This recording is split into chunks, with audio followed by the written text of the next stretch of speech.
ನಮಸ್ತೆ. ಕೆಸೆಟ್ಗೆ ಸಂಬಂಧಿಸಿದಂತೆ ರಾಜ್ಯಶಾಸ್ತ್ರದ ಅರ್ಥ, ಸ್ವರೂಪ ಮತ್ತು ವ್ಯಾಪ್ತಿಯನ್ನು ತಿಳಿದುಕೊಳ್ಳೋಣ. ರಾಜ್ಯ ಸರ್ಕಾರ, ರಾಜಕೀಯ ಸಂಸ್ಥೆಗಳು, ಅಧಿಕಾರ, ಕಾನೂನು, ನಾಗರಿಕ ಹಕ್ಕುಗಳು ಮತ್ತು ಕರ್ತವ್ಯಗಳ ಅಧ್ಯಯನವನ್ನು ಮಾಡುವ ಶಾಸ್ತ್ರವನ್ನು ರಾಜ್ಯಶಾಸ್ತ್ರ ಎಂದು ಕರೆಯಲಾಗುತ್ತದೆ.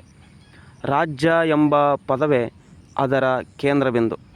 ಮಾನವ ಸಮಾಜದಲ್ಲಿ ಆಡಳಿತ ವ್ಯವಸ್ಥೆ ಹೇಗೆ ಕಾರ್ಯನಿರ್ವಹಿಸುತ್ತದೆ, ಅಧಿಕಾರವನ್ನು ಯಾರು ಬಳಸುತ್ತಾರೆ, ಜನರ ಜೀವನದಲ್ಲಿ ಸರ್ಕಾರದ ಪಾತ್ರ ಏನು ಎಂಬ ವಿಷಯವನ್ನು ರಾಜ್ಯಶಾಸ್ತ್ರ ಅಧ್ಯಯನ ಮಾಡುತ್ತದೆ. ಪ್ರಾಚೀನ ಕಾಲದಲ್ಲಿ ಅರಿಸ್ಟಾಟಲ್ ರಾಜ್ಯಶಾಸ್ತ್ರವನ್ನು ಶಾಸ್ತ್ರಗಳ ತಾಯಿ ಎಂದು ಕರೆಯುತ್ತಿದ್ದನು. ಏಕೆಂದರೆ ಸಮಾಜದ ಶಾಂತಿ, ನ್ಯಾಯ ಮತ್ತು ಅಭಿವೃದ್ಧಿಗೆ ರಾಜ್ಯದ ಮಹತ್ವ ಅಪಾರವಾಗಿದೆ. ನಂತರ ಪ್ಲೇಟೋ, ಮ್ಯಾಕಿಯಾವೆಲ್ಲಿ, ಹ್ಯಾರೋಲ್ಡ್ ಲಾಸ್ಕಿ ಮೊದಲಾದ ಚಿಂತಕರು ರಾಜ್ಯಶಾಸ್ತ್ರದ ಬೆಳವಣಿಗೆಗೆ ದೊಡ್ಡ ಕೊಡುಗೆಯನ್ನು ನೀಡಿದ್ದಾರೆ. ರಾಜ್ಯಶಾಸ್ತ್ರದ ಅರ್ಥ. ಪೊಲಿಟಿಕಲ್ ಸೈನ್ಸ್ ಎಂಬ ಇಂಗ್ಲಿಷ್ ಪದವು ಗ್ರೀಕ್ ಭಾಷೆಯ ಪೊಲಿಸ್ ಎಂಬ ಪದದಿಂದ ಬಂದಿದೆ. ಪೊಲಿಸ್ ಎಂದರೆ ನಗರ ರಾಜ್ಯ. ಆದ್ದರಿಂದ ರಾಜ್ಯದ ಸಂಘಟನೆ ಮತ್ತು ಆಡಳಿತದ ಅಧ್ಯಯನವೇ ರಾಜ್ಯಶಾಸ್ತ್ರದ ಮೂಲ ಅರ್ಥವಾಗಿದೆ. ವಿಭಿನ್ನ ಚಿಂತಕರು ರಾಜ್ಯಶಾಸ್ತ್ರಕ್ಕೆ ವಿಭಿನ್ನ ವ್ಯಾಖ್ಯಾನಗಳನ್ನು ನೀಡಿದ್ದಾರೆ. ಕೆಲವರು ಇದನ್ನು ರಾಜ್ಯದ ಅಧ್ಯಯನ ಎಂದು ಹೇಳಿದ್ದಾರೆ. ಇನ್ನು ಕೆಲವರು ಸರ್ಕಾರ ಮತ್ತು ಅಧಿಕಾರದ ಅಧ್ಯಯನ ಎಂದು ವಿವರಿಸಿದ್ದಾರೆ. ಆಧುನಿಕ ದೃಷ್ಟಿಯಲ್ಲಿ ರಾಜ್ಯಶಾಸ್ತ್ರವು ಕೇವಲ ರಾಜ್ಯದ ಬಗ್ಗೆ ಮಾತ್ರವಲ್ಲ, ಜನರ ರಾಜಕೀಯ ವರ್ತನೆ, ಚುನಾವಣೆ, ರಾಜಕೀಯ ಪಕ್ಷಗಳು, ಅಂತಾರಾಷ್ಟ್ರೀಯ ಸಂಬಂಧಗಳು ಮತ್ತು ಸಾರ್ವಜನಿಕ ಆಡಳಿತದ ಅಧ್ಯಯನವನ್ನೂ ಒಳಗೊಂಡಿದೆ. ರಾಜ್ಯಶಾಸ್ತ್ರದ ಸ್ವರೂಪ. ರಾಜ್ಯಶಾಸ್ತ್ರವು ಸಾಮಾಜಿಕ ವಿಜ್ಞಾನಗಳಲ್ಲೊಂದು ಪ್ರಮುಖ ಶಾಖೆಯಾಗಿದೆ. ಇದು ಸಮಾಜ ಮತ್ತು ರಾಜ್ಯದ ನಡುವಿನ ಸಂಬಂಧವನ್ನು ವಿವರಿಸುತ್ತದೆ. ಇದರ ಸ್ವರೂಪವನ್ನು ಕೆಳಗಿನ ಅಂಶಗಳ ಮೂಲಕ ತಿಳಿಯಬಹುದು. ರಾಜ್ಯಶಾಸ್ತ್ರವು ಒಂದು ಸಾಮಾಜಿಕ ವಿಜ್ಞಾನವಾಗಿದೆ. ಇದು ಮಾನವರ ರಾಜಕೀಯ ಜೀವನದ ಅಧ್ಯಯನ ಮಾಡುತ್ತದೆ. ಸಮಾಜದಲ್ಲಿ ವ್ಯಕ್ತಿಗಳ ವರ್ತನೆ, ಸರ್ಕಾರದ ನೀತಿಗಳು ಮತ್ತು ರಾಜಕೀಯ ವ್ಯವಸ್ಥೆಗಳ ಪರಿಣಾಮವನ್ನು ಪರಿಶೀಲಿಸುತ್ತದೆ. ಇದು ಸೈದ್ಧಾಂತಿಕ ಮತ್ತು ಪ್ರಾಯೋಗಿಕ ಎರಡೂ ಸ್ವರೂಪಗಳನ್ನು ಹೊಂದಿದೆ.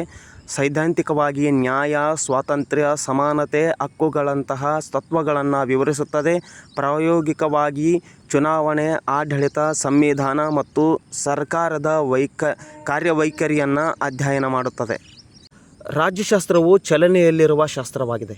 ಸಮಾಜದ ಬದಲಾವಣೆಗಳಿಗೆ ಅನುಗುಣವಾಗಿ ಇದರ ಅಧ್ಯಯನ ಕ್ಷೇತ್ರವು ವಿಸ್ತಾರವಾಗುತ್ತಿದೆ. ಹಿಂದೆ ರಾಜ್ಯದ ಮೇಲೆ ಹೆಚ್ಚು ಒತ್ತು ನೀಡಲಾಗುತ್ತಿತ್ತು.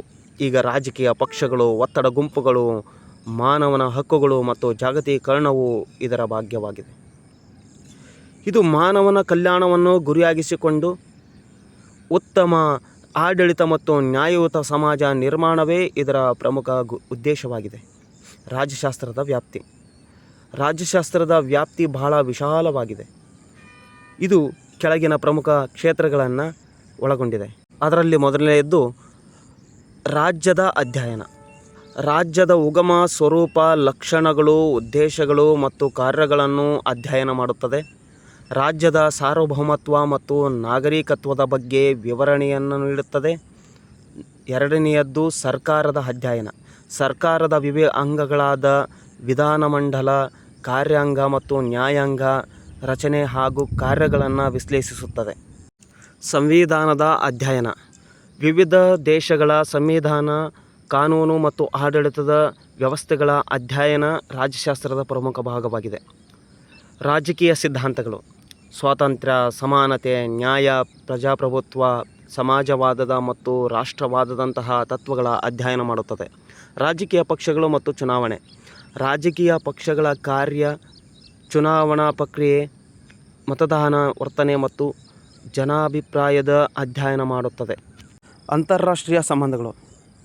ವಿಭಿನ್ನ ರಾಷ್ಟ್ರಗಳ ನಡುವಿನ ಸಂಬಂಧ, ಯುದ್ಧ ಮತ್ತು ಶಾಂತಿ, ವಿಶ್ವಸಂಸ್ಥೆಯ ಪಾತ್ರ ಮತ್ತು ವಿದೇಶಾಂಗ ನೀತಿಗಳ ಅಧ್ಯಯನ ಮಾಡುತ್ತದೆ. ಯುನೈಟೆಡ್ ನೇಷನ್ಸ್ ಇದರ ಪ್ರಮುಖ ಉದಾಹರಣೆಯಾಗಿದೆ. ಸಾರ್ವಜನಿಕ ಆಡಳಿತ.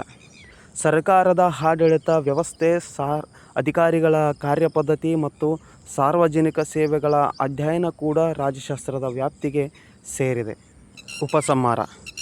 ಒಟ್ಟಿನಲ್ಲಿ ರಾಜ್ಯಶಾಸ್ತ್ರವು ರಾಜ್ಯ, ಸರ್ಕಾರ ಮತ್ತು ಮಾನವನ ಸಮಾಜದ ರಾಜಕೀಯ ಜೀವನವನ್ನು ಅಧ್ಯಯನ ಮಾಡುವ ಪ್ರಮುಖ ಸಾಮಾಜಿಕ ವಿಜ್ಞಾನವಾಗಿದೆ.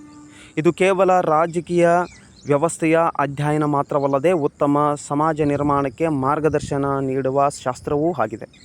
ಆಧುನಿಕ ಯುಗದಲ್ಲಿ ಪ್ರಜಾಪ್ರಭುತ್ವ, ಮಾನವನ ಹಕ್ಕುಗಳು, ಅಂತಾರಾಷ್ಟ್ರೀಯ ಸಂಬಂಧಗಳು ಮತ್ತು ಸಾರ್ವಜನಿಕ ಆಡಳಿತದ ಮಹತ್ವ ಹೆಚ್ಚುತ್ತಿರುವುದರಿಂದ ರಾಜ್ಯಶಾಸ್ತ್ರವ ವ್ಯಾಪ್ತಿಯು ದಿನದಿಂದ ದಿನಕ್ಕೆ ವಿಸ್ತಾರವಾಗುತ್ತಿದೆ.